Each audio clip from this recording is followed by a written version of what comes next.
compañero, en ese entonces, todos en el reino feudal, todos venían prácticamente a caer a lo que era el catolicismo que se había creado.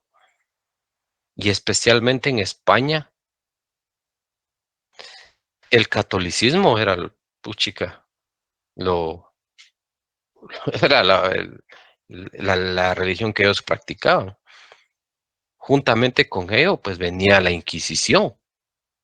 Recuérdense que uno de los peores males que ha habido en la historia es la Inquisición. Entonces, cuando hablamos de lo espiritual, ¿quiénes nos conquistaron a nosotros? Los españoles, ¿verdad? Los españoles. ¿Y qué religión nos impusieron?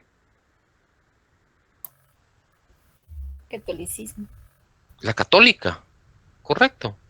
Nos obligaron a creer en el catolicismo. Hasta hay un meme donde dice, ¿tú crees en Dios? Y le dice el otro, sí, yo creo en que el Dios es el sol, pero por lo menos el sol es real. ¿Entienden? Entonces, estoy hablando, no es por ofender a nadie. Yo soy católico, creo en Dios. Entonces, o sea, pero este curso así es. Pero de ahí viene ya lo espiritual, por eso dice elementos sustanciales de la cultura. Entonces viene el catolicismo y luego ya pues vienen religiones, que ya es la evangélica pentecostal, que pues la verdad no sé. Viene la mormona, vienen otras, pero todas están basadas al cristianismo, que fue la muerte y resurrección pues de Cristo. De ahí viene la palabra el cristianismo, ¿va? De Cristo. Entonces todos nosotros hemos estado a que creamos en el cristianismo, independientemente si soy católico, evangélico, mormón, sabatista, lo que sea. Entonces, ese es un elemento sustancial de la cultura, lo espiritual. ¿Por qué? Porque todos creemos en el mismo Dios. Dígame, Jimena. Sí, exacto. La diferencia que tenemos nosotros los católicos con las demás religiones es que interpretan de una forma diferente la Biblia. Nosotros los católicos creemos en la Virgen de Santa Ana, de Guadalupe y de los demás santos. Y las otras religiones no, para ellos solo hay un Dios y ya no creen en otra cosa, solo interpretan de una manera diferente la Biblia. Bueno, podría ser, pero esa discusión no la vamos a tomar aquí, porque aquí es llegar a otras. Y sí, tiene razón, o sea, dependiendo cómo yo voy a interpretar la Biblia, pues es lo que yo voy a transmitir. Pero aquí vamos a partir desde que vinieron los españoles. ¿Qué nos impusieron? El cristianismo, catolicismo y cristianismo, ¿verdad? Pero lo que se ha ahorita hasta la fecha es el cristianismo. Yo por ahí he visto a unas personas que dicen que son, o sea, guatemaltecos, pero que son de esta religión, ¿cómo se llama? ¿Dónde está Alá? Pues hay chinos. Tengo otros amigos también ahí. Tengo un amigo que eh, pues es budista. Pues, es su derecho. Pues, puede elegir lo que quiera hacer. Pueden existir otras religiones, ellos pueden ser, pero lo que vamos que lo espiritual es un elemento sustancial de la cultura, lo espiritual. Y estamos hablando de aquí que la mayoría, en todo Guatemala, la mayoría es cristiana. Y ya dije qué religiones son, ¿verdad? Todas las que creen en Cristo, católicas, evangélicas, las que sean. Y por último viene la estructura organizacional y social. Cuando nosotros hablamos de una estructura, ustedes han oído el término, es que esto tiene que estar bien estructurado. Una casa tiene que ir bien estructurada. ¿Eso qué quiere decir? Que ustedes van a hacer algo, una estructura así, por ejemplo, con bases, porque de eso se da a entender lo que habla aquí, una estructura, algo que tenga bases, algo que tenga fundamentos a eso. Y la organización social. A ver, díganme ustedes qué es una organización social y pónganme un par de ejemplos, ustedes que saben más ahorita. Y peor ahorita. Es como una forma que adopta un sistema de relaciones con los individuos. Podría ser el ejemplo de así como está, bueno, en mi aldea está la alcaldía indígena, después los alcaldes auxiliares y después el pueblo. Correcto. Kimberly, por favor.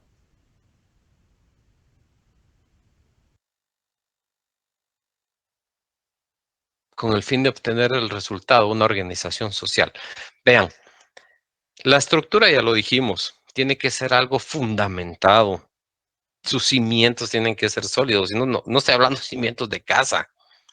Y una organización social. Cuando nosotros nos referimos a una organización social, si yo vivo en un pueblo, en una aldea, en la capital o cualquier departamento, hay una organización social.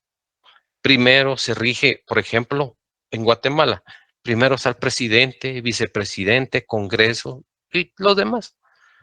Si yo vivo en el municipio de Misco, pues hay una organización social que está dirigida por el alcalde. Tiene a sus síndicos, a su junta directiva, no sé. Esa es la estructura, esa es la organización social que ellos tienen. Esa es la organización social que existe. ¿Por qué? Porque la sociedad está organizada. Si no estuviera organizada, ¿para qué voy a querer yo un presidente? ¿Para qué vamos a querer a los diputados? Es que entonces mejor, entonces eso ya no sería cultura. Ahí ya se romperían los elementos sustanciales de la cultura, que son tres, y ya los explicamos, lo material, lo espiritual y ahora la estructura y organización social. Y lo más importante aquí, señores, no es lo material ni lo espiritual, es la organización social. Si en una cultura no hay organización social, deja de ser cultura aunque tenga los demás elementos. Simplemente, lo espiritual, pregúntenle a un cubano si ellos creen en Cristo y ya les dirán, estamos. Entonces, estos son los elementos sustanciales de la cultura y ojo, vean, material dice, instrumentos, decía la compañera, todo lo que nosotros tenemos. Aquí están las vasijas, la forma de vestir, y qué era lo que hablábamos, los trajes típicos, que es lo que pues con orgullo nos representa a nosotros. Y yo lo digo con orgullo porque es algo que solo aquí en Guatemala se da. Bueno, también hay otros lugares, pues, pero en Guatemala es donde más se da a relucir. Dice técnicas para utilizar los instrumentos y preservarlos. Por ejemplo, aquí utilizamos mucho, yo he visto mucho que hacen, utilizan el molcajete, o no sé cómo se llama esa piedra para hacer chirmolo o algo, no sé. La forma de fabricación de los elementos. Por ejemplo, aquí hacen mucho el cáñamo, la pita, las escobas. Una escoba aquí es diferente a la de Estados Unidos, la forma de realizarla, las formas de solventar los conflictos. Y aquí viene el claro ejemplo de la compañera. ¿Cómo solventan ellos los conflictos? Aquí ahí no llaman a la policía. Ahí vienen ya, ahí están los líderes mayas y ellos son los que deciden cómo se resuelve un conflicto, no como un juzgado, ¿verdad? Que puede ser eh, culpable, no como, ¿cómo es esto? Inocente hasta que se demuestre lo contrario. No, pero es culpable o no culpable, ¿verdad? Pero no es esa la... O sea, sí es culpable, no culpable, pero tiene otro término. Tiene otra, esa es otra definición, es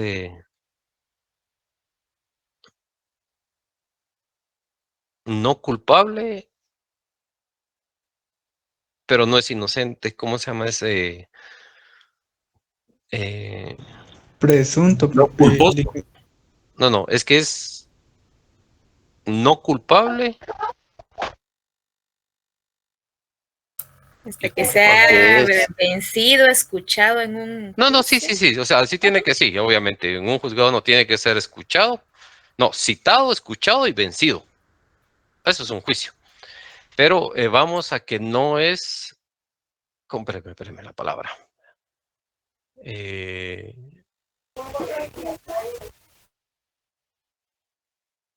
Inocente hasta que un juez establezca lo contrario. No es inocente, es no culpable se llama.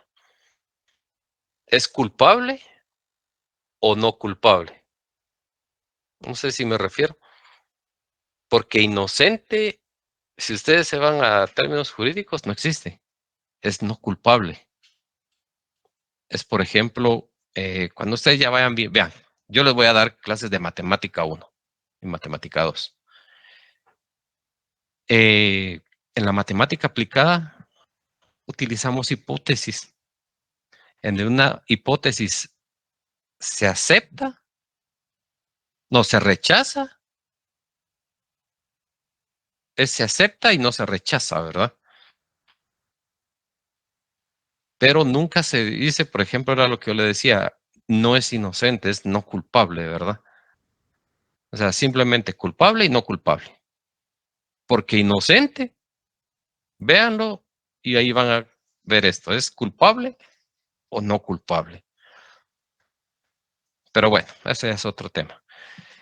Entonces aquí ya venimos a lo material, lo espiritual, dice, comportamientos y pensamientos propios sobre Dios, sobre la vida, la muerte, sobre otros, sobre sí mismos, sobre las leyes, las costumbres, los idiomas, la forma de divertirse y creación artística, etcétera. Todo esto es la cultura espiritual. O sea, todo esto es lo que lo deriva. Si les viniera en el examen un ejemplo, un pintor hizo tal cosa, será parte de lo espiritual, lo material o lo otro, o ninguna de las anteriores. Aquí está, usted lo lee, no, eso es lo espiritual, porque muchas veces se va por el otro lado, no, eso es para allá, para los que no estudian. Vean, aquí está estructura organizacional y social, vivencia en común, relaciones sociales y vínculos de unidad entre el grupo. Estructura social para funcionar y reproducirse. La organización social designa la acción real entre personas y explica cómo funciona el esqueleto de la estructura social cuando los individuos ocupan sus posiciones. Y vean, aquí tienen una pirámide y si se dan cuenta, pues no es la actual, pero si ven hasta arriba está el líder, que nosotros dijimos que en este caso podría ser ¿cómo se llama? El presidente. Abajo, pues están sus concejales. Y por último, hasta menos abajo, pues está lo que es el pueblo, lo que somos nosotros, que no somos funcionarios públicos. Bueno, yo sí lo soy porque pues, trabajo en la universidad, entonces soy un funcionario público. Pero esa es la organización, era lo que yo les decía, cómo está conformada. Y recuérdense que les van a preguntar cómo está conformada en base a lo que estamos viviendo ahorita. ¿Y cómo está conformada? A través de partidos políticos, pero lo más importante, a través de un presidente, un vicepresidente. ¿Cómo se le llama eso al presidente? Poder ejecutivo, Exactamente. A los diputados poder legislativo, y al organismo judicial, judicial, va, organismo otros. judicial. Esa es la estructura organizacional que tenemos aquí en Guatemala. Y son modelos que vienen de España, principalmente porque allá fue donde se crearon estos modelos y que también pues vienen de parte de Estados Unidos, ¿verdad? Que nosotros lo que hicimos fue copiar. Ah, es que hicimos estas leyes. No, señores. Las leyes que nosotros tenemos ya era una copia de las que tenían en España, de las que tenían en Estados Unidos. Solo las modificaron y las metieron en la Constitución. Por ejemplo, en España, el rey, el que perdió la soberanía aquí de Guatemala por pues, varios factores, ya los verán ustedes, por Napoleón Bonaparte, que fue uno de ellos, por la, ¿cómo se llama? La Revolución Francesa. Entonces empezaron los ataques con los españoles y los españoles descuidaron aquí. Entonces los criollos se empoderaron del territorio y simplemente mandaron a los españoles para afuera. Ya no lo recuperaron porque no podían. Pero bueno, entonces cuando nosotros hablamos de eso, en el tiempo de Jorge Ubico, en España un rey había decretado una ley contra la vagancia. Imagínense, aquel que era vago, o sea, sentido aquel que no trabajaba, indigente, lo que ustedes quieran, era sometido a las autoridades y puesto a trabajar en obras civiles. Vino el presidente Jorge Ubico y puso la misma ley. Y toda la gente, a la puchica ese presidente, qué bueno. Va a poner a trabajar a los huevones, va a poner a trabajar a los vagos, sin saber que eran leyes de otro país, va, pero ajustadas a nuestra constitución. Luego vino pues en 1944 la revolución del 20 de octubre, hasta 1954, cuando se dio la contrarrevolución por parte del ejército y la CIA. En esos 10 años de libertad, pues ahí tuvimos mucho. Y hasta la fecha hay dos organizaciones, bueno, no organizaciones, hay dos entidades autónomas que aún existen. Una, que es el IX, y la segunda, pues nuestra casa de estudios, la Universidad de San Carlos de Guatemala. De ahí todas las demás desaparecieron y las quieren desaparecer estas. Entonces, pues ahí ya nos corresponde en su momento pronunciarnos cuando sea oportuno, ¿verdad?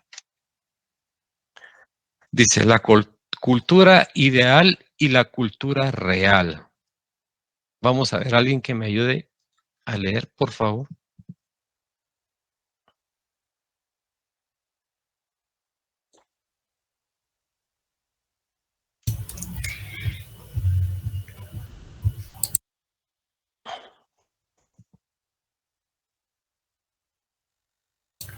Cultura ideal.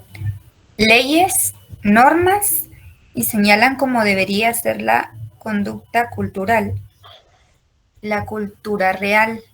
Cultura manifiesta, conducta cultural, es la manera como los individuos manifiestan su cultura. Ok, muchas gracias.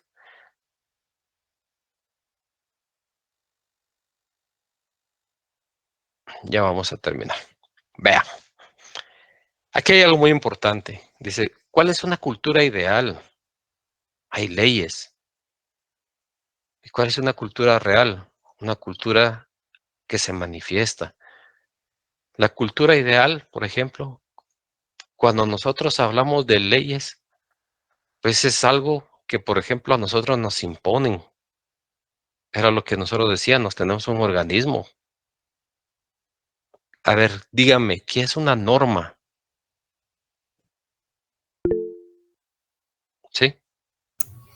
son reglas que son establecidas para no incumplirlas. Correcto. Vean, alguien decía, vamos, es así, las normas se hicieron para quebrantarse. Pero unas normas, como dijo el compañero, son reglas de conducta que se pueden llevar a cabo o no. Depende del individuo o la persona que está, o sea, o sea, que está integrado en una sociedad. Entonces, una norma, tienen que haber normas. Por ejemplo, hay normas de conducta. Mucha gente las pierde. Aquí en las normas entran lo que son los valores. Los valores nos los enseñan en casa. Buenos días, buenas noches, muchas gracias, buen provecho. Termino de comer. Bueno, pues en mi caso yo me levantaba, yo tenía que lavar los platos, y no, ya venía mi papá con una gran mentada, ¿va? Pero otros no, ¿va? Otros dejan ahí trastes y todo. Y si ustedes, mira, vean, no sé, pero los que han ido a los restaurantes de comida rápida, no sé si aquí alguno, no lo quiero ofender, pero comen y dejan la comida ahí en la mesa. Sabes que hay alguien que atiende ahí. Pero a mí en mi casa me enseñaron a recoger los trastes y a lavarlos. Entonces yo si vengo, los recojo y los voy a depositar o a lo que vamos a decir. Y es lo que le estoy inculcando a mi hija. Pero aquí estamos hablando de una cultura ideal. ¿La tenemos? No lo sabemos. Y dice, señalan cómo debería ser la conducta cultural. O sea, señalar, ¿cómo se señalan? O sea, esto se tiene que hacer así, de esta forma. Esa es una cultura ideal. Va. Ahora, ¿cuál es la cultura real?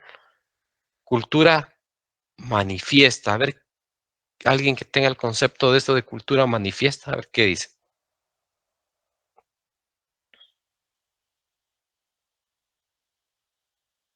Que sí cumple lo que está escrito.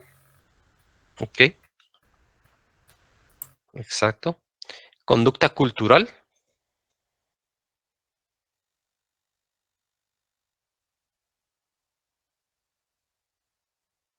Es lo que venimos hablando todo el día.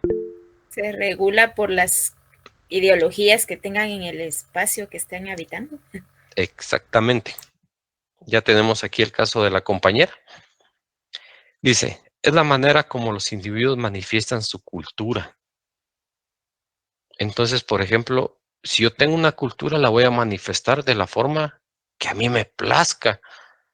¿Por qué, señores? Porque yo tengo un derecho. Y acuérdense, aquí hay algo muy importante. Tengo derechos, pero también tengo obligaciones. Eso es algo que va de la mano y no se puede cambiar. No puedo tener derechos únicamente. Contraigo obligaciones. Yo tengo el derecho de darles clases a ustedes. La obligación de ustedes es de venir, hacer las guías y leer el libro. E interpretarlo, porque de eso se trata. Como se los dije a los de nuevo ingreso, aquí ya no están en el colegio, aquí ya no están en el instituto donde vienen a aprender a memorizarse las cosas. No, aquí vienen a razonar y es lo que se les enseña en estos cursos. Después de este curso, ustedes van a llevar un curso que se llama Lógica, Elementos de Lógica. Y ahí se van a dar cuenta de muchas cosas. Llevan socioeconomía, llevan economía política, cursos sociohumanísticos que no se pueden quitar del pensum de la universidad, porque así lo establece la norma, no normativa, sino la ley orgánica de la Universidad de San Carlos. Tienen que haber cursos sociohumanísticos. En las universidades privadas, esto no se los enseñan. No les interesa, porque es ponerlos en contra de ellos mismos. Los dueños de las universidades privadas son los mismos dueños de las cafetaleras, de la oligarquía. En su momento ustedes lo verán. Pero bueno, dice, conceptos claves. El aprendizaje como proceso de Socialización, un segundo. ¿Alguien tiene el programa a la mano, ustedes?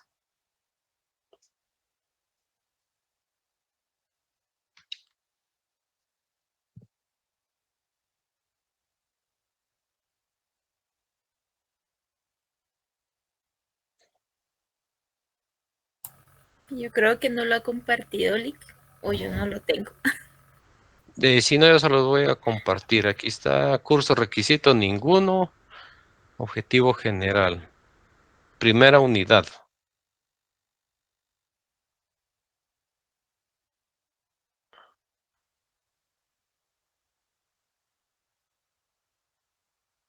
Vean. Pruebas cortas, dice, teoría de la verdad, concepción dialéctica y metafísica del mundo, pensamiento y lenguaje, 10 puntos. Evaluación sumativa, que son las guías de trabajo, cuadro comparativo de las teorías de origen del mundo, para llegar a una zona de 70 puntos. Yo veo todo negro, no sé si... No estoy compartiendo. Ah, muy bien.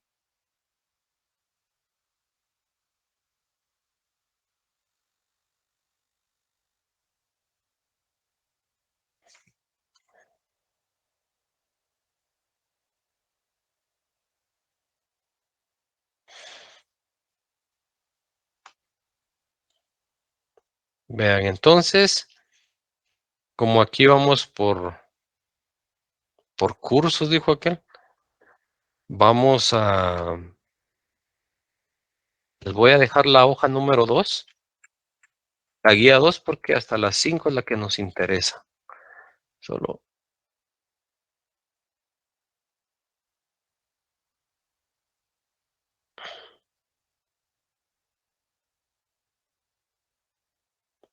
vean, aquí hay algo muy importante. En la bibliografía complementaria viene qué es la filosofía.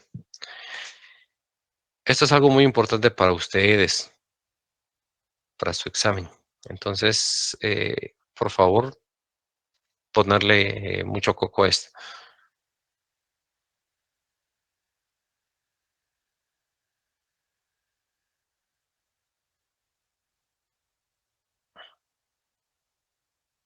Vean, la primera unidad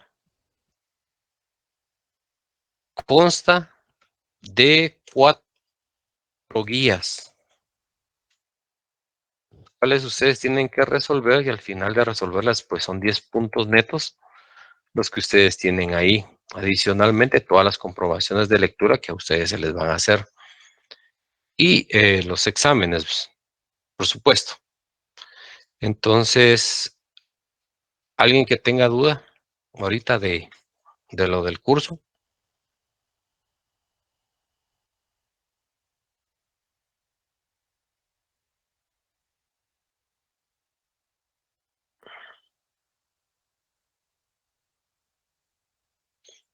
¿Tienen el libro? Sí, licenciado, el que nos compartió, sí. Pero vamos a compartirlo otra vez, permítame.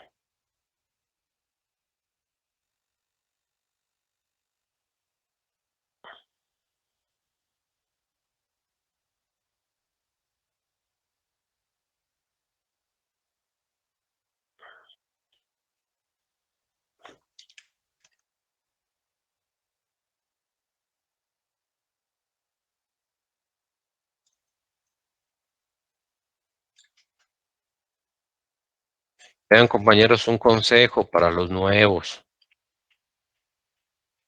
Apréndanse primero en qué salón están. Segundo, quién es su catedrático titular. Porque a veces dicen, ¿quién es su catedrático? Ah, es un tal y tal. Entonces la gente se queda así como que no. Se queda perdida. Eso es lo que ustedes tienen que...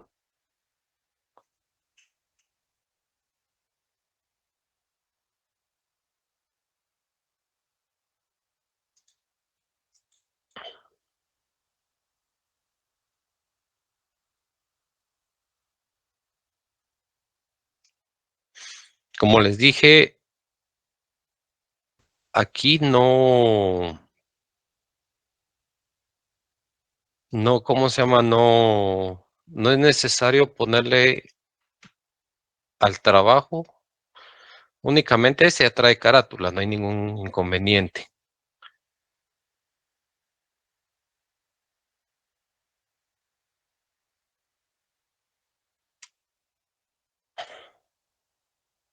Dick, disculpe, ¿usted ya subió la hoja 2 o qué? Ahorita estoy trabajando en ¿Qué ello, tenemos un que hacer? segundo. Ah, ok. En Classroom les voy a subir también la guía número 1, la guía número 2, el programa y el libro.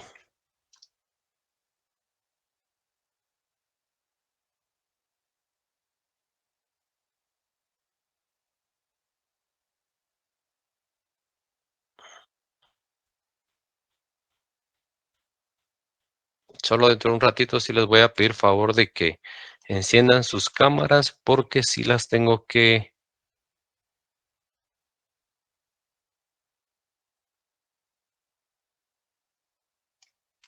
les digo.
Bueno, al WhatsApp les acabo de enviar guía número 1, guía número 2 y el libro de Fundamentos 2009. Solo me recuerda a alguien, por favor, entre semana, de recordarme de lo de que les subo las presentaciones para que ustedes las tengan.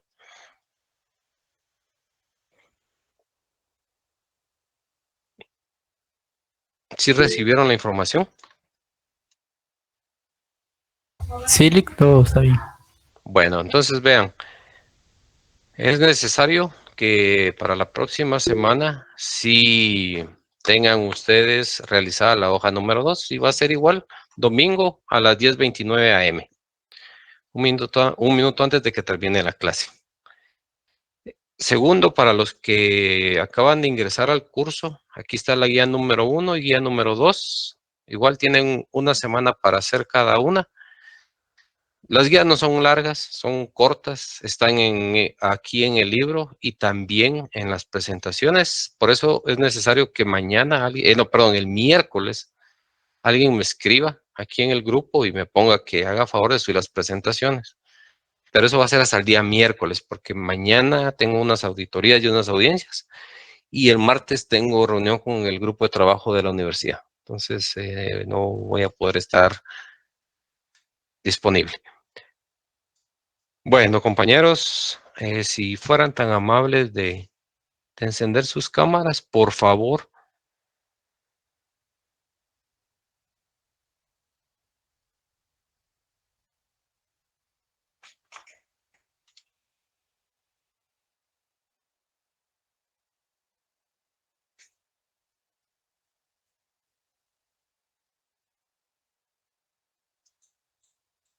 Un segundo.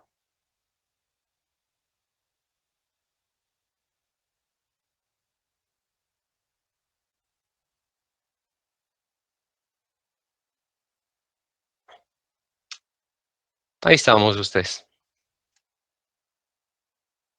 Bueno, entonces damos por finalizada la clase. Ya pueden apagar sus cámaras. Damos por finalizada la clase. No sé si tenían ustedes algo más que decir, informar. Raúl. Así que, Lick, para los que no pudimos entregar la tarea hoy por las cuestiones técnicas de la plataforma, se lo podemos enviar el domingo entonces.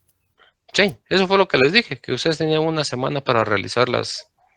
Y no nos afecta el puntaje por haberlo entregado una semana después.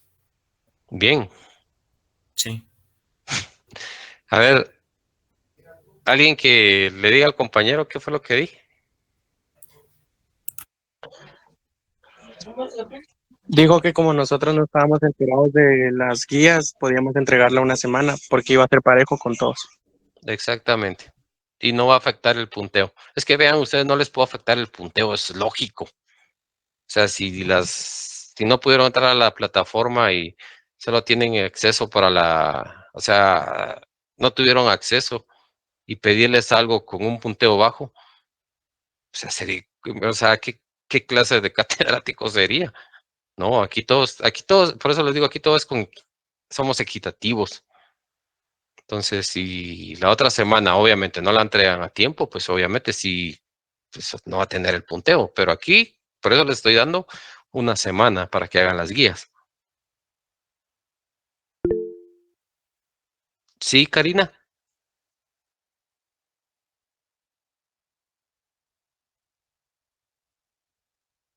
Karina levantó la mano.